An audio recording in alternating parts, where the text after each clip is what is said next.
antes que o Espírito Santo possa te convencer. Se você está aqui, é porque tem um propósito. E ó, repete comigo assim: Jesus tem a liberdade para me convencer. Olha que poderoso, gente. No dia seguinte, partiu Jesus para uma cidade chamada Naim. E com ele caminhavam seus discípulos e uma grande multidão. Ao se aproximar da porta da cidade, estava saindo do enterro o filho único de uma viúva. E grande multidão da cidade também acompanhava ela no caso, né? Ao observá-la, o Senhor se compadeceu dela e a encorajou. Não chores. Versículo seguinte. E aproximando-se, tocou no esquife. Então os que carregavam pararam e Jesus exclamou: Jovem, eu te ordeno, levanta-te. No mesmo instante, o jovem que estivera morto se pôs sentado e começou a conversar. E assim Jesus restituiu o jovem sua mãe. Diga aleluia por isso. Ó, olha para o pastor aqui, olha para o Rafael aqui. Olha que interessante. Você não é obrigado, eu não sei por que você veio hoje, mas você vai ouvir isso. Você não é obrigado a continuar uma história que não é sua. Vai entendendo? Você não é obrigado a continuar uma história que não é sua. Jesus ele está vindo com muita alegria. Na frente dele está vindo uma mulher chorando, com um caixão e uma multidão chorando. As pessoas estavam tristes, as pessoas estavam para baixo porque estavam vindo de um velório. Uma história estava acontecendo ali. Mas eu pergunto para vocês, aquela história era de Jesus? Não era. Aquilo não tinha nada a ver com Jesus Cristo. Por isso ele não deu continuidade. Você está tentando continuar uma história que não tem a ver com você. Vai deixando o Espírito Santo te convencer e te mostrar. Aí você está pensando assim, poxa, ele sabia de alguma coisa, alguém contou para ele, ele não sabia de nada. Jesus, quando morto vem até ele, Jesus está com outro ar. Jesus está com uma outra vibe. Ele está com outro pensamento e uma outra visão. Quantas vezes você não estava com uma energia assim, mas quis continuar histórias que não era sua e acabou com a energia assim? Quis pegar problemas que não era seu e acabou com a energia assim? Quis carregar malas que você não suporta, mas você está tentando carregar. Quem entende, diga aleluia. Você sabe que quando tem menos pessoas na igreja, a fila é menor para ser abençoado, né? Diga graças a Deus. Isso é maravilhoso. Gente, Jesus ele está vindo muito alegre, mas tem na frente dele pessoas que estão oposto do sentimento dele. Ele não para a história dele para continuar a história de outras pessoas. Esse é o seu problema. Você está me vendo nesse vídeo aí? Você muitas das vezes para a sua história para dar continuidade na história de outras pessoas. E aí você está percebendo um grande problema na sua vida, porque você está pegando uma mala maior que você pode suportar. Marcos, capítulo 11, versículo 12. Olha lá, igreja. No dia seguinte, enquanto estavam saindo de Betânia, Jesus teve fome. Uma história estava começando a acontecer. Cristo com fome. Avistando ao longe uma figueira com folhas, foi verificar se encontraria nela algum fruto. Chegando perto dela, nada ele encontrou, a não ser folhas, porque não era época de dar figos. Então repreendeu e disse: nunca mais, em tempo algum, coma alguém fruto de ti. Os discípulos escutaram e falaram assim. Assim que chegou a Jerusalém, Jesus entrou no templo. Volta uma antes. Ele já destrincha, né? E os discípulos escutaram quando proferiu isso. Jesus, de repente, sentiu fome. Ele falou assim, vou começar uma história. Ele dá alguns passos, ele vai até uma figueira. Aquela figueira não liberou fruto nenhum. Por quê? Porque não era época de ela dar fruto. Porém, com Cristo não tem essa de época. Com Cristo não tem essa de condições financeiras. Com Cristo não tem essa de estado emocional. Ah, Rafa, meu estado emocional não é muito bom hoje. Ah, Rafa, meu estado emocional não é muito legal agora. Com Cristo não tem nada disso. Cristo vai até a figueira, ele tenta extrair um fruto dela e ela não dá. Só que Cristo não para a história dele. Olha a diferença de Cristo. Se fosse qualquer um de nós, ia ficar chateado.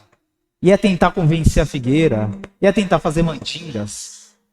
A gente ia tentar extrair o fruto. A gente ia tentar dar um jeito. Ia subir no pé. Ia caçar. Cristo não. Na mesma hora ele amaldiçoa. Fala, ó, ninguém mais vai comer disso aqui. E ele continua seguindo. Que você se seque. Mas a minha história não vai parar. Se entende que quando a gente começa algo, nós precisamos ir até o final, independente se quem está à nossa volta vai dar frutos ou não.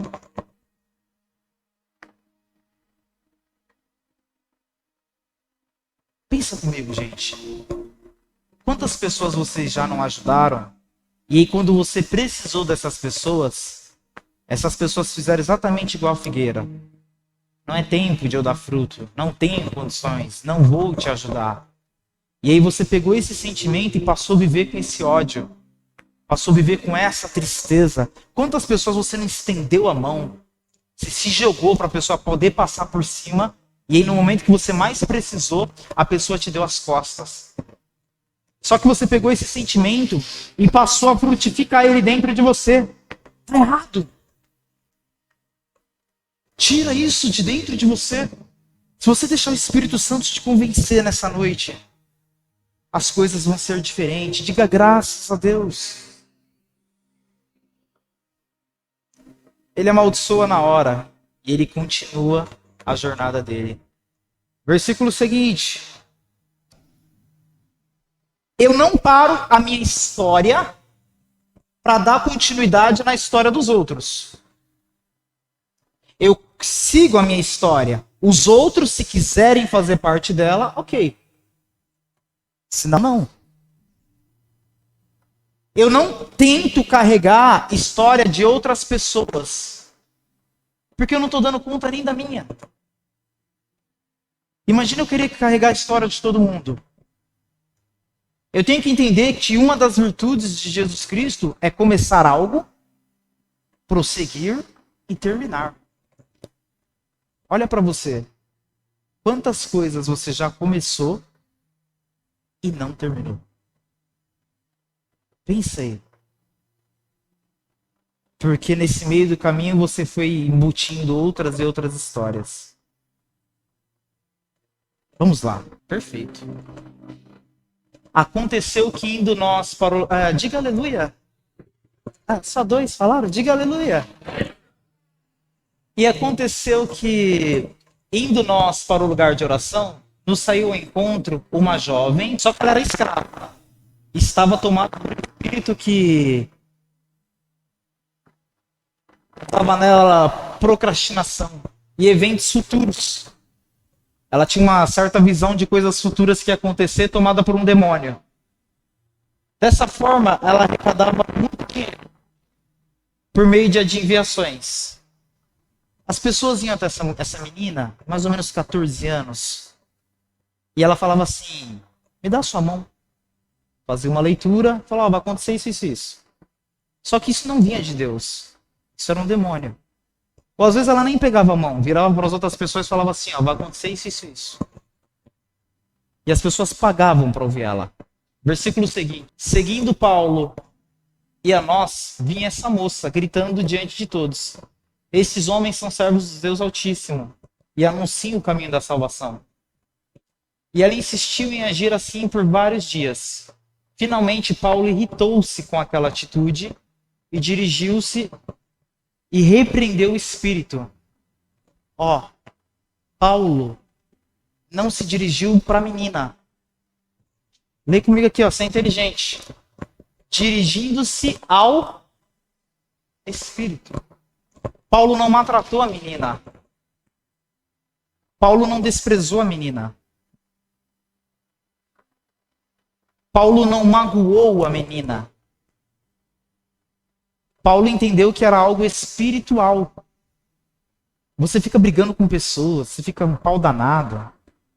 Você não consegue viver 2 dias bem na mesma casa. Você não tem paz por uma semana. Paulo logo sacou que o problema não era a menina, mas o espírito que estava na menina. E como Paulo tinha uma história para traçar, ele não parou em momento algum para carregar a história dos outros. Muito pelo contrário. Porque se você olhar o texto antes, diz que a menina vinha até Paulo e falava, eles anunciam a salvação. A menina entrou na história de Paulo. Não foi ao contrário. Igreja, igreja. Quando nós vamos anunciar a salvação, nós não podemos parar. O que nós estamos fazendo aqui é nós estamos anunciando a salvação. Eu não posso parar. Eu sei que eu incomodo muita gente com a mensagem que eu prego. Mas eu não posso parar essa história para carregar a história de outros pastores, padres, anciões. Eu só preciso ir até o final com essa história e com essa visão que Cristo me deu. Diga aleluia. E eu não estou dizendo que vai ser fácil ou que vai ser difícil. Eu estou dizendo que eu irei até o final. É isso que eu quero que você pegue. Que você vá até o final. Independente se vai ser fácil ou se vai ser difícil. Você está se dirigindo para as coisas erradas, para as pessoas erradas. Paulo, quando ele percebeu um problema, dirigindo-se ao Espírito, repreendeu.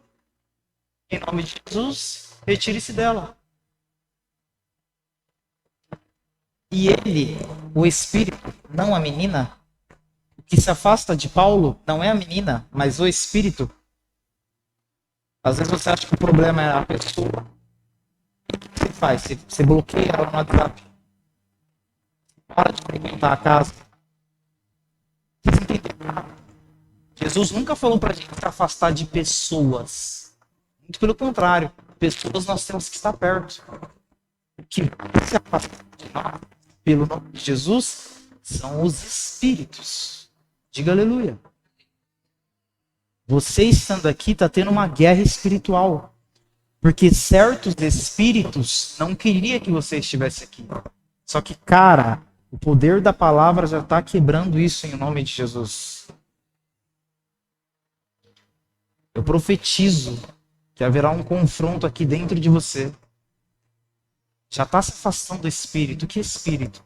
Aquele que te segurava na cama e te amarrava e você não tinha forças para sair. Aquele que te fazia olhar para os outros e fazer você se sentir menor. Aquele que te fazia, sabe o que essa menina fazia? O espírito que estava nela? Fazia as pessoas só pensar no futuro e esquecer do presente. As pessoas iam até ela e ela falava, vai acontecer isso amanhã com você. Daqui 10 dias vai acontecer isso, e isso, e isso. Era uma ansiedade.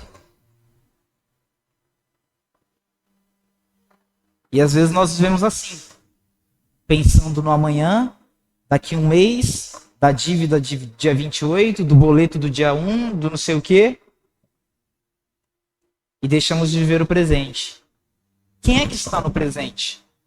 Minha família, minha saúde, as pessoas que eu amo, o agora. O agora é poderoso.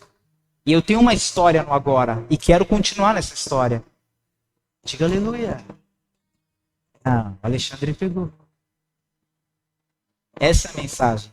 Que vocês possam ser muito abençoados por ela. Vamos aplaudir a Jesus.